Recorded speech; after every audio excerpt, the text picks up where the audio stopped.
नमस्कार। ब्रेक के बाद आपका केकेडी न्यूज में एक बार फिर बहुत बहुत स्वागत है। जैसा कि सुबह से 7 बजे से मतदान लगातार नगर निकाय चुनाव को लेकर के पड़ने और लगातार एक एक जिले की अपडेट हम आपको दे रहे हैं। 37 जिलों में लगातार जो चुनाव है वो आज का जो प्रकरण है, जो प्रथम चरण का चुनाव है उसकी जो वोटिंग है वो आज सुबह 7 बजे से शुरू हो गई और लगातार जो आपको अपडेट दे रहे हैं हम, तो बता सकते हैं कि लमसम 40 से 45% का जो मतदान है वो लमसम अभी तक ही पड़ चुका है। और उसी के साथ में हम रुक करेंगे इस वक्त से केशव प्रसाद मौर्य की जनसभा जो है वो लाइव हो रही है, तो उसकी तरफ रुक करेंगे हम केशव प्रसाद मौर्य की तरफ।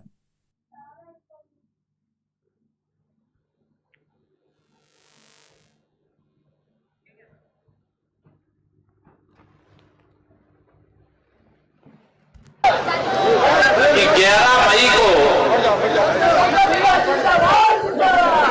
कमल के फूल पर इतना वोट मिलने वाला है कि जैसे उत्तर प्रदेश से 14 वर्ष का वनवास समाप्त हुआ, वैसे 15 वर्ष का वनवास अब चुनाव से भी समाप्त होने वाला है। और श्री विजय बहादुर सिंह जी जो भारतीय जनता पार्टी के गठबंधन के प्रत्याशी हैं, विजय बहादुर जी और इनके सभी हमारे पार्षद प्रत्याशी जो आप सबके आशीर्वाद प्राप्त करने के अधिकारी भी हैं और आप सबसे निवेदन भी कर रहे हैं कि 11 मई कमल का फूल, बाकी सब कुछ जाइए भूल। और नगर पालिका अध्यक्ष और पार्षदों के समर्थन में आयोजित इस जनसभा में हमारे जिले के सम्मानित अध्यक्ष, जिनकी अगुवाई में भी मुझे बताया कि कोई चुनाव हारे ही नहीं तो फिर अब चुनाव कैसे हार जाएंगे।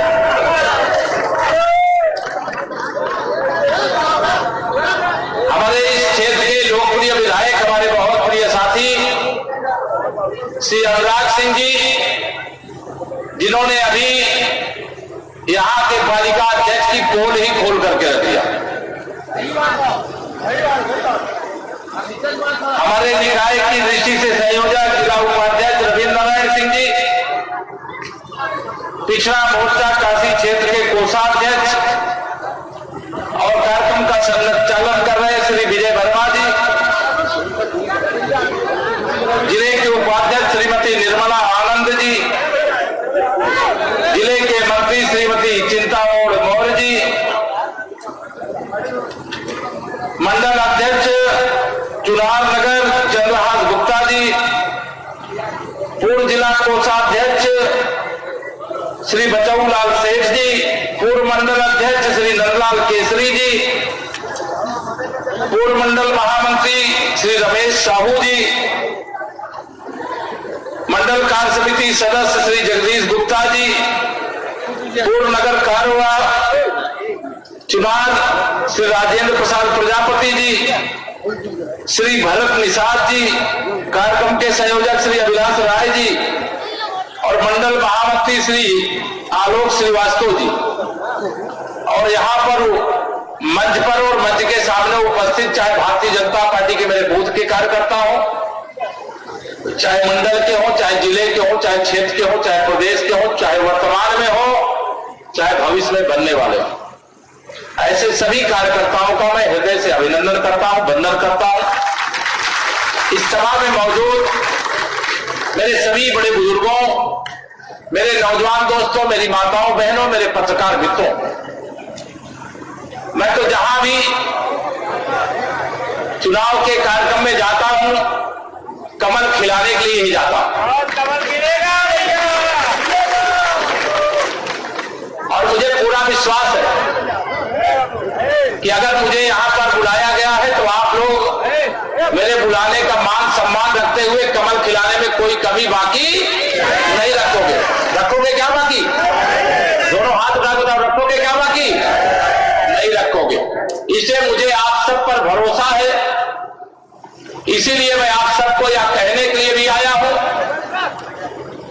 कि जो 15 साल का भ्रष्टाचार है उसकी तो जांच होगी ही। अगर भ्रष्टाचार किया गया है तो उसकी वसूली भी होती है।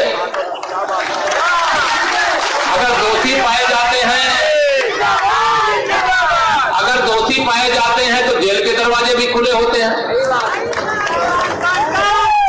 क्योंकि क्योंकि हमारे प्रधानमंत्री जी कहते हैं ना खाऊंगा न खाने दूंगा, और जिसने खाया है उसको भी वसूल करके जिनका खाया है उन्हीं के लिए योजना बना करके उनके पास वापस भेज दूंगा। और जब मैं मिर्जापुर में आया हूं, मां विंध्यवासिनी जी की धरा पर आया हूं और चुनार में आया हूं, तो चुनार का चीनी मिट्टी का बर्तन, जब मैं छोटा से था बचपन में, घर में माता जी मेरी जब अचार डालती तो चुनार वाले हुई उसमें यहाँ चीनी मिट्टी के बने हुए उसी बर्तन में ही सब डालती थी।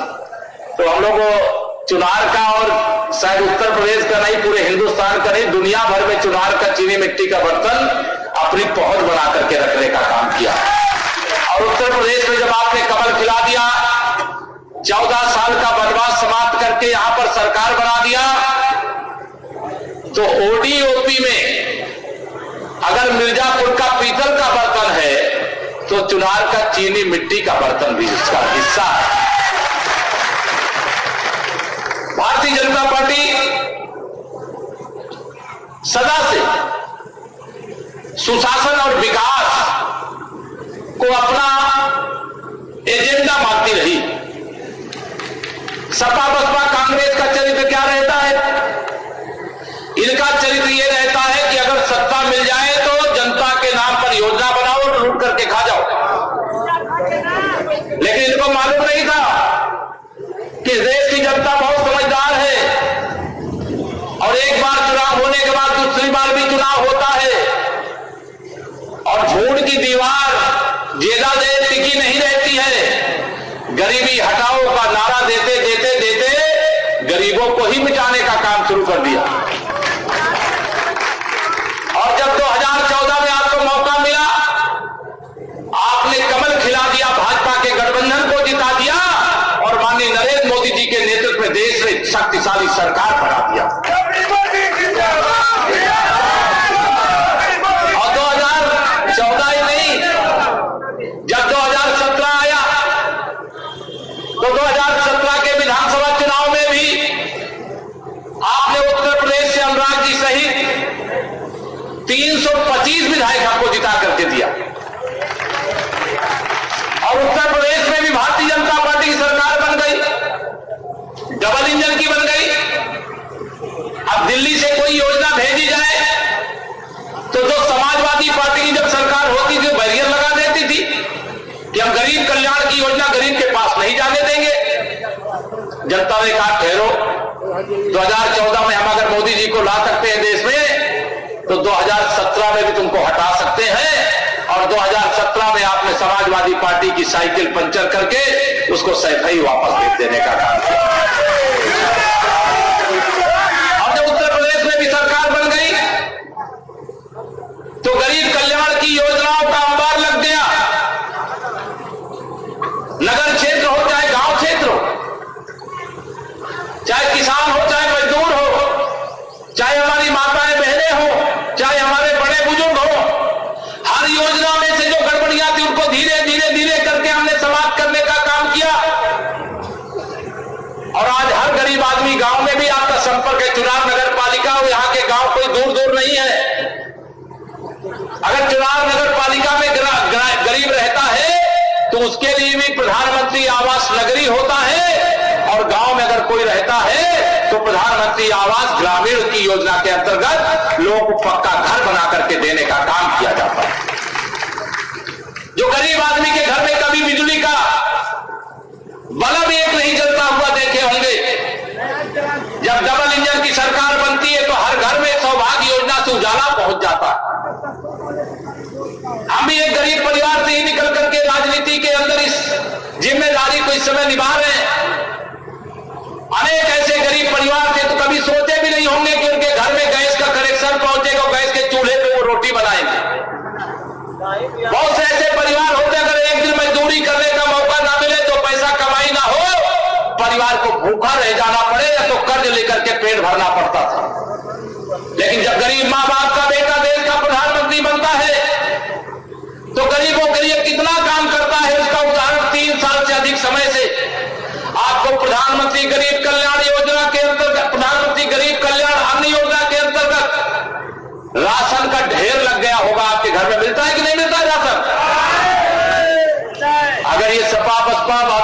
सपा बसपा कांग्रेस वाले होते नहीं मर जाते, नहीं ये भाषण देते, राशन बेच के खा जाते। लेकिन हमारे पार्टी के अंदर, हमारे पार्टी की नीतियों में एक ही बात है, जो कहेंगे वो करेंगे। हमारी कथनी और करनी में कोई अंतर नहीं है। आज हम आपसे जब विजय बहादुर जी के लिए वोट मांगने के लिए आए हैं, तो एक बात और कहना चाहते हैं, इनके साथ में हमारे पार्षद प्रत्याशी भी खड़े होंगे। खड़े हैं कि नहीं खड़े हैं? कहां है सब प्रत्याशी? आ जाओ इधर, प्रत्याशियों को आने देना भाई। जो पार्षद पद के प्रत्याशी कमल के फूल पर है वो सब आ जाओ। कितने वार्ड है यहाँ पर? देखो 25 लोग ऊपर नहीं आऊंगा वो नीचे खड़े हो जाओ, कोई बात नहीं। 13 तारीख के बाद तो आप ही को यहां सरकार चलाना है। मैं कहना क्या चाह रहा हूं, मेरी बात को ध्यान दीजिएगा। मैं कहना यह चाह रहा हूं कि अगर देश में आपने माननीय नरेंद्र मोदी जी के नेतृत्व में प्रचंड बहुमत की सरकार नहीं बनाई होती, तो क्या जम्मू कश्मीर से धारा 370 हट पाती? क्या जोर से बताओ, हट पाती क्या? अयोध्या में रामलला का मंदिर बन पाता क्या? काशी में बाबा विश्वनाथ का धाम आप इस रूप में देख पाते क्या? प्रयागराज का दिव्य और भव्य कुंभ की कल्पना कर सकते थे क्या? लेकिन यह सब इसलिए हो पाया है क्योंकि आपने माननीय नरेंद्र मोदी जी के नेतृत्व में देश में एक शक्तिशाली सरकार बनाई। आदरणीय योगी आदित्यनाथ जी के नेतृत्व में उत्तर प्रदेश में शक्तिशाली सरकार बनाई। मैं आपसे कहने के लिए आया हूं कि चुनार नगर पालिका में भी शक्तिशाली सरकार बनाइए। केवल नगर पालिका का चेयरमैन नहीं जिताना है, नगर पालिका के पार्षदों को भी जिताना है। बताओ जिताओगे? दोनों हाथ में बताओ जिताओगे? मैं आपके उत्साह को देख करके ये कह सकता हूं, जैसे देश और प्रदेश में भारतीय जनता पार्टी की प्रचंड बहुमत की सरकार बनी है, वैसे चुनार नगर पालिका और मिर्जापुर के हर नगर पालिका और हर नगर पंचायत में कमल के फूल की एक प्रचंड बहुमत वाली सरकार बनेगी। बनाने का काम कर लोगे? सब लोग हाथ उठा के बताओ तब मैं मानूंगा भाई। चलिए, आप सब पर मैं भरोसा करके यही एक और कह करके जाना चाहता हूं कि अगर मैं आया हूं कि आप वोट दो, तो आप सोचोगे आप आए हो वोट दो, हम आपके कहने से वोट तो दे देते हैं। उसके बाद आप क्या करोगे? आप कहोगे हम कमल खिला देते हैं, तो आप क्या करोगे? मैं इतना ही कह रहा हूं कि ये जो आप सरकार बनाओगे, इस सरकार के बनने के बाद आप कमल खिला करके जब इनको सदन में भेज दोगे, तो हम चुनार नगर पालिका को कमल के फूल की तरह खिला देंगे। कमल के फूल की तरह खिला देंगे। और जो भी योजना बना करके नगर पालिका की आपके आशीर्वाद से बनने वाली सरकार लखनऊ भेजेगी, उसके लिए पैसा चाहे दिल्ली से लाना होगा, चाहे लखनऊ से लाना होगा, अनुराग जी के, आपके विधायक जी की अगुवाई में यहां वह पैसा भिजवाने का काम करेंगे। यहां के जिलाध्यक्ष जी की अगुवाई में पैसा भिजवाने का काम करेंगे। अरे सरकार के पास योजनाओं की कमी नहीं है। ये सपा बसपा कांग्रेस वाले विकास क्या जाने, ये तो गुंडागर्दी करना जानते हैं, जमीनों पर कब्जा करना जानते हैं, भ्रष्टाचार करना जानते हैं, या तो बजरंग दल पर प्रतिबंध लगाना जानते हैं, या तो भगवान राम को काल्पनिक बता देते हैं, या तो बाबा विश्वनाथ जी का धाम बन जाए, जिनकी छाती फटने लगती है। माता का धाम अगर बन रहा है तो इनके पेट में दर्द हो रहा है। अरे हम अयोध्या में रामलला का भव्य मंदिर बना रहे हैं, बाबा विश्वनाथ जी का धाम बना रहे हैं, माता जी का धाम बना रहे हैं, तो हम गरीबों का पक्का मकान भी तो बना रहे हैं कि नहीं बना रहे हैं? यह सारा काम भारतीय जनता पार्टी का मतलब है सबका साथ, जोर से बोलो, सबका साथ सबका विकास। इसे मैं एक नारा आपको दे करके जा रहा हूं, जिसे सफल बनाने की जिम्मेदारी भी आपकी होगी। मैं जब विधानसभा लोकसभा के चुनाव में प्रचार करने जाता हूं तो मैं नारा लगाता हूं 100 में 60 हमारा है, 40 में बंटवारा। लेकिन आज आप सबकी उपस्थिति में मैं यह नारा लगा करके जाऊंगा, 100 में से 75% वोट हमारा है, कमल का फूल का है, 25% वोटों में बंटवारा है। बंटवारे में भी हमारा है। आप कहोगे अच्छा 75% के बाद भी आपका है, तो इसलिए है क्योंकि हमने गरीब कल्याण की योजना हो, चाहे किसान कल्याण की योजना हो, चाहे गरीब उत्थान की योजना हो, चाहे महिला सशक्तिकरण की योजना हो, और चाहे नौजवानों के रोजगार की योजना हो, किसी योजना में हमारे नेतृत्व ने हमें भेदभाव करना नहीं सिखाया। आप बताइए कोई भेदभाव हुआ है क्या? राशन कोई भाजपा वालों को ही दिया जाता, दूसरे दल वाले हैं और गरीब है उनको जरूरत नहीं देते क्या हम लोग? लेकिन भारतीय जनता पार्टी अगर सबका साथ सबका विकास करती है तो हम आशा करते हैं और विश्वास करते हैं कि सबका वोट भी भारतीय जनता पार्टी के कमल के फूल पर जरूर मिलेगा। मिलेगा कि नहीं मिलेगा? एक और काम मैं आपको देना चाहता हूं, करोगे? कुछ लोग बोल रहे हो, सब लोग नहीं बोल रहे, करोगे सब लोग? आज तारीख कौन सी हो गई? 4 तारीख। पहले चरण का मतदान आज हो रहा है, भारी संख्या में लोग मतदान के लिए निकल रहे हैं। दूसरे चरण का मतदान 11 तारीख को होना है। अब आपके यहां नगर पालिका जितनी भी बड़ी है, जो हमारे अध्यक्ष और पार्षद पद के प्रत्याशी हैं, या भी सब घरों में जाने की कोशिश कर रहे होंगे, और सबको मैं कह रहा हूं, मंच से कह रहा हूं कि 11 मई को वोट पड़ने के बाद भी जो घर छूट जाए उस दरवाजे पे जरूर जाना कि हम 11 के पहले नहीं आ पाए, आपने वोट तो दे दिया लेकिन आशीर्वाद हम बाद में भी लेने के लिए सभी लोग जाना, ये मेरा निर्देश भी है मंच से। और आप सबको यह भी कह रहा हूं कि यहां जितने लोग हो 11 मई तक नगर पालिका का एक एक वोट कमल के फूल पर पड़े, और चाहे कांग्रेस वाला हो चाहे और कोई विरोधी हो, उसकी जमानत जब्त हो जाए, इसके लिए 6 दिन का समय आपको देना। दोगे समय?